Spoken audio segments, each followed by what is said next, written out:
Guys, good morning. আপোনালোক সকলোকে মোৰ এটি অন্য ভিডিঅ'লৈ আজি পুনৰবাৰ স্বাগতম জনাইছোঁ। আৰু আজি হৈছে বহাগ বিহুৰ প্ৰথমটো দিন। আজি বহাগৰ প্ৰথমটো দিন যিহেতু আপোনালোক সকলোকে মোৰ ফালৰ পৰা ৰঙালী বিহুৰ বহুত বহুত শুভকামনা জনালোঁ। আৰু আমি আজি এতিয়া ঘৰৰ পৰা মাহঁতক সেৱা কাঢ়িলোঁ। তাৰপিছতে সেইবোৰ ভিডিঅ' কৰিব নহ'ল আৰু দেৰি হ'ল যিহেতু এফালে যাব লগা থাকিলে মানে খুব দেৰি হয়।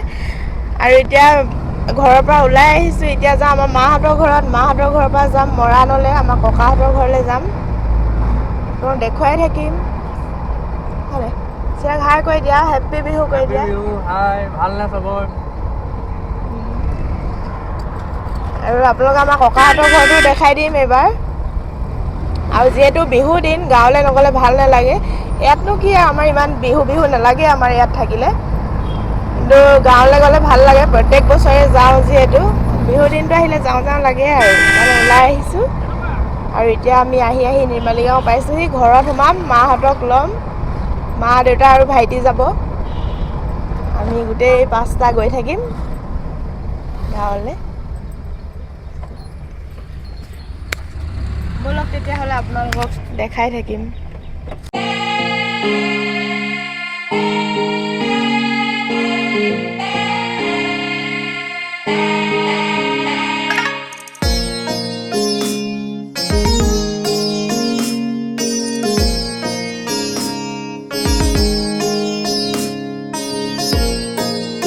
এয়া পাই গ'লোহি আমি ঘৰ।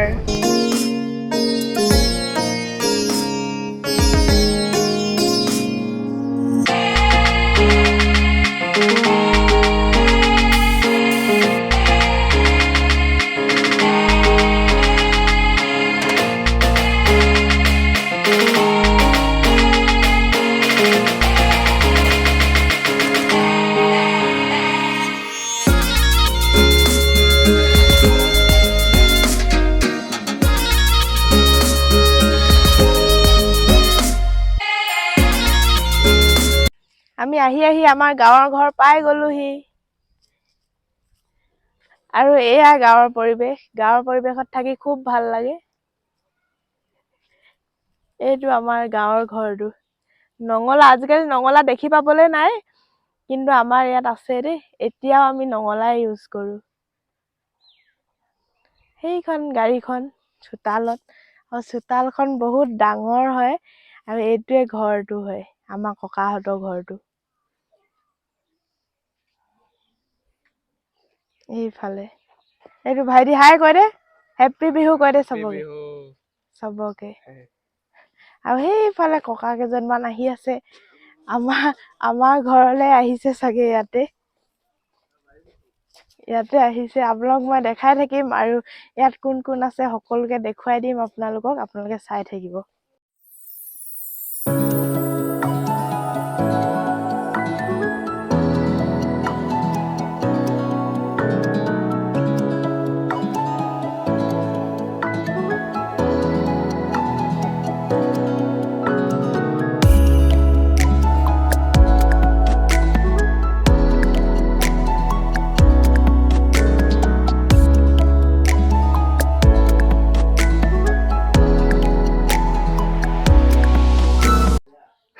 আৰু আমি আহি ইয়াতে বেছি দেৰি হোৱা নাই আৰু এই পানী এগিলাচ খাইছোঁ।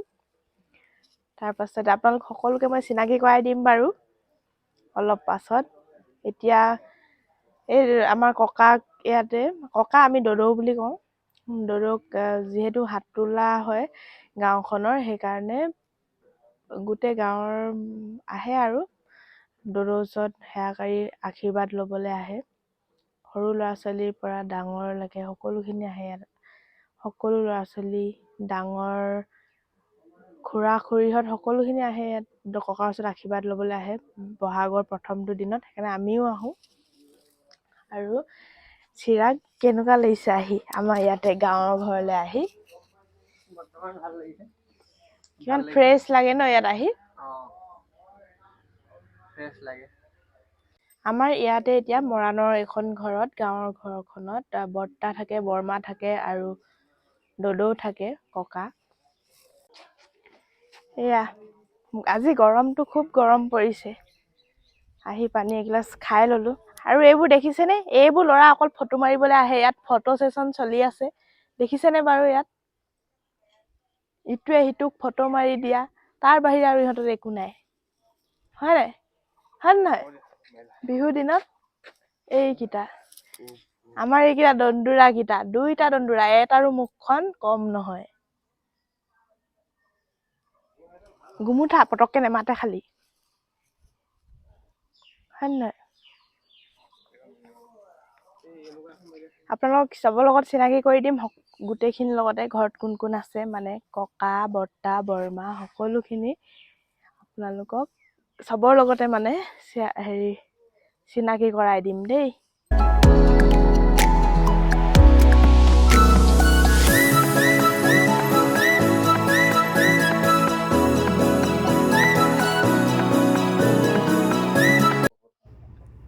এতিয়া মাহঁতে দদৌৰ ওচৰত আশীৰ্বাদ লৈছে, সেৱা কৰিছে। তাৰ পাছত আমি দুয়োটাইও ল'ব লাগিব। দদৌৱে বৰ ধুনীয়াকৈ আশীৰ্বাদ কেইটা দিয়ে। এতিয়া আমি দুয়োজনেও লৈ লওঁ সেৱাটো। এয়া আমি সেৱা কৰি লওঁ তেতিয়াহ'লে।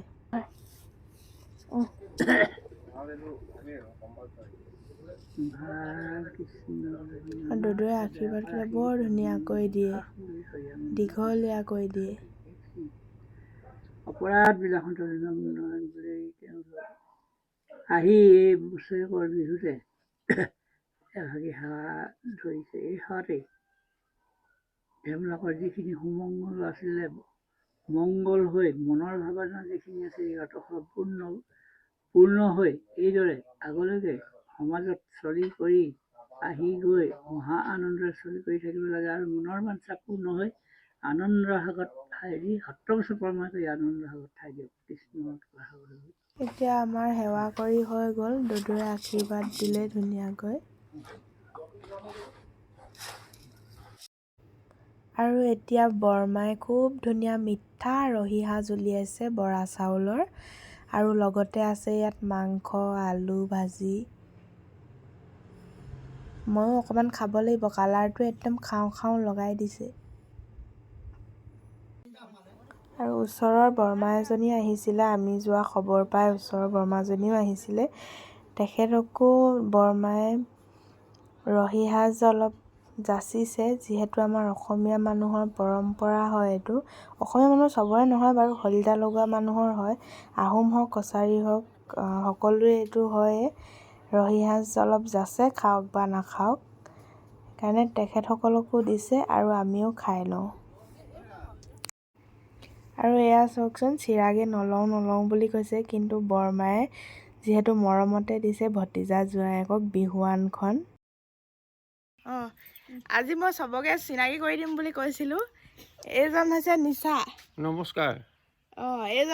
এইজনী আপা হয় আমাৰ দেই, মৰাণৰ আপা হয়। ৰঙালী বিহু শুভেচ্ছা থাকিল। ধুনীয়াকৈ কৰিছে এজনী মা। নমস্কাৰ। আৰু এইটো দেউতা।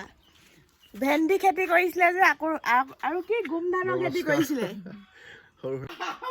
আৰু এইজন আমাৰ দদৌ হয়, যোনখন মৰাণত আছে গাঁৱৰ ঘৰত।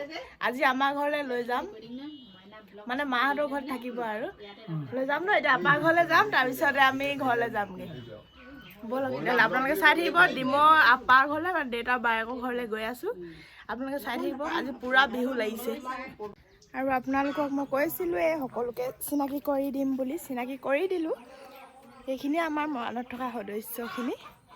আৰু চাওকচোন, ইয়াত ইমান ধুনীয়াকৈ খেতি কৰিছে, পুদিনা ৰুইছে ইয়াত, খুব ধুনীয়া লাগিছে। চাওকচোন, ইমান ধুনীয়াকৈ, বহুত ডাঙৰ। এফালে আছে তামোলৰ বাৰী আৰু ঢেৰ কিবা কিবি আছে। অলপ বাৰীখন দেখাই দিছোঁ, তাৰপিছত আমি যামগৈ। আমি আপাহঁতৰ ঘৰলৈ যাম, মানে মোৰ দেউতাৰ বায়েকৰ ঘৰলৈ যাম। শিৱসাগৰ ডিমৌত ঘৰ, তালৈ গৈ থাকিম। আৰু যিহেতু গাঁৱৰ পৰিৱেশ, বাৰীখনত সকলোখিনি বস্তুৱে আছে, আপোনালোকক মই দেখাই দিছোঁ ৰ'ব। এইটো হৈছে ঢেঁকী, দেখিছেনে? এইটো ঢেঁকী হয়। আজিকালি দেখি পাবলৈ নাই ঢেঁকী, কিন্তু ইয়াত আছে আমাৰ মৰাণৰ ঘৰত। ঢেঁকী আছে। এইটো হৈছে গঁৰালটো। পাছফালে যিহেতু গাঁৱৰ ঘৰত সকলোখিনি বস্তু থাকে, এইটো এটা গঁৰাল হয়। হাঁহ কুকুৰা থাকে। আৰু এয়া পুদিনা গছ আছে, ইয়াত ঢেৰ আছে পুদিনা। এইডৰা ডাঙৰ এডৰা আছে। আৰু সৌখন বাগান, মানে বাঁহনি বাৰী সকলোখিনি আছে ইয়াতে। কলগছ, নাৰিকল গছ আছে সেয়া। আৰু এতিয়া মই ভিডিঅ' কৰিব নহ'ল অহাৰ টাইমত। এতিয়া আমি ওলাই আহিলোঁ দদৌহঁতৰ ঘৰৰ পৰা। এতিয়া ওলাই আহি আমি আধা ৰাস্তাই পালোহি, গাঁৱৰ ৰাস্তা। এতিয়া গৈ থাকোঁ আমি ডিমৌলৈ। ডিমৌত আমাৰ আপা এজনী আছে, দেউতাৰ বায়েক, তালৈ গৈ আছোঁ। ব'লকচোন যাওঁ এবাৰ ডিমৌৰ পৰা ফুৰি আহোঁগৈ।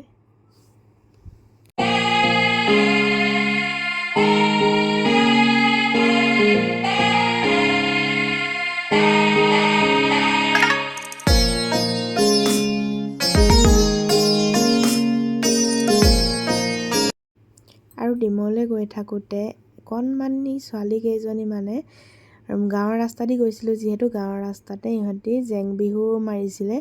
আৰু ঘৰে ঘৰে জেং বিহু মাৰি থাকোঁতে আমাৰ গাড়ীখনো এইপিনৰ পৰা গ'লোঁ। আমাৰ গাড়ীখনো আগুচি ধৰিলে আৰু সৌ গাড়ীখন দেখিছেনে, সেইখনো আগুচিলে। আৰু কণমানিকেইজনীক এপাক বিহু নাচিবলৈ কওঁতে ইমান ধুনীয়াকৈ নাচি দিছে, দেখিছেনে বাৰু?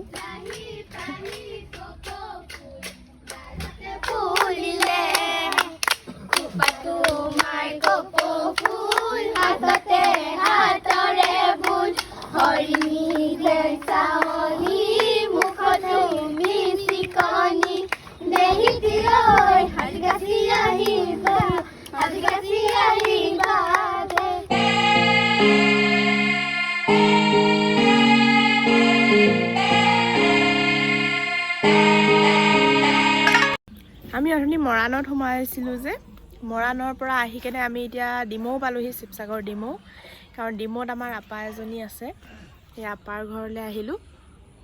তাৰপাছতে ভাবিলোঁ আৰু মৰাণলৈ আহিছোঁ যেতিয়া ইয়াতো একপাক সোমাই যাওঁ বুলি ভাবিলোঁ। আকৌনো কেতিয়া অহা হ'ব, একেটা ৰাস্তাত আহিছোঁ যেতিয়া অকণমান আগবাঢ়ি আহিলোঁ আৰু ডিমৌলৈকে। তাৰপিছতে ইয়াত বিহু খাবলৈ আহিলোঁ, বিহু চিহু খালোঁ। এতিয়া যামগৈ আৰু অলপ দেৰি পাছতে যামগৈ আৰু কাৰণ গধূলিও হৈছে, ঘৰলৈ যাবলৈ হ'ল। আৰু ইয়াত চাওকচোন আপাই কিমান ধুনীয়াকৈ ফুল পুলি ৰুই থৈছে। আৰু আপাহঁতৰ ঘৰটো বনাই আছে, কমপ্লিট হোৱাগৈ নাই। সেইটো এতিয়া সন্ধিয়াই হ'বলৈ হ'ল। আমি এতিয়া ঘৰলৈ যাম আৰু অলপ পাছত। আপোনালোকক অকণমান দেখুৱালোঁ আপাহঁতৰ ঘৰত অহা। এতিয়া যাওঁতে চাগে ভিডিঅ' কৰা নহ'ব নেকি, আৰু মোবাইলৰ চাৰ্জটোও কমিছে। যদি পাৰোঁ দেখুৱাম আৰু ঘৰ গৈ পালে মানে দেখুৱাম আৰু নহ'লে। এতিয়া আমি ভাত খাবলৈ লৈছোঁ। যিহেতু আমি মৰাণত ভাত পানী খায়ে ওলাই আহিছিলোঁ, এতিয়া একো ভোকেই লগা নাই। তথাপিও আপাই মৰমতে ভাত পানী সকলোখিনি ইমান ধুনীয়াকৈ যোগাৰ কৰি থৈছে। আকৌ নেখালে বেয়া পাব বুলি অলপ অলপ চবেই খাই দিলোঁ আৰু এই আপা আমাৰ এই নেমু টেঙা দি আছে যে, এজনী আপা দেউতাৰ বায়েক হয়। আৰু সেইজন নিচা হয়। আৰু দাদাও আছে ঘৰতে, দাদাক দেখুৱাবলৈ নহ'ল। আজি মোৰ ভিডিঅ'টো চাই কেনেকুৱা লাগিলে বাৰু? যদি ভাল লাগিলে তেতিয়াহ'লে লাইক কৰিব, কমেণ্ট কৰিব, শ্বেয়াৰ কৰিব এণ্ড ছাবস্ক্ৰাইব কৰিবলৈ নাপাহৰিব। আজি বিহুৰ দিনটো খুব ব্যস্ততাৰ মাজত গ'ল। আজি বছৰটোৰ প্ৰথম দিনটো যিহেতু খুব ফুৰিলোঁ আজি। আৰু আপোনালোকে ছাবস্ক্ৰাইব কৰি দিব মোৰ ভিডিঅ'টো। আজিলৈ সামৰণি মাৰিছোঁ। আকৌ এটি নতুন ভিডিঅ'ত লগ পোৱাৰ আশাৰে আজিলৈ বাই বাই।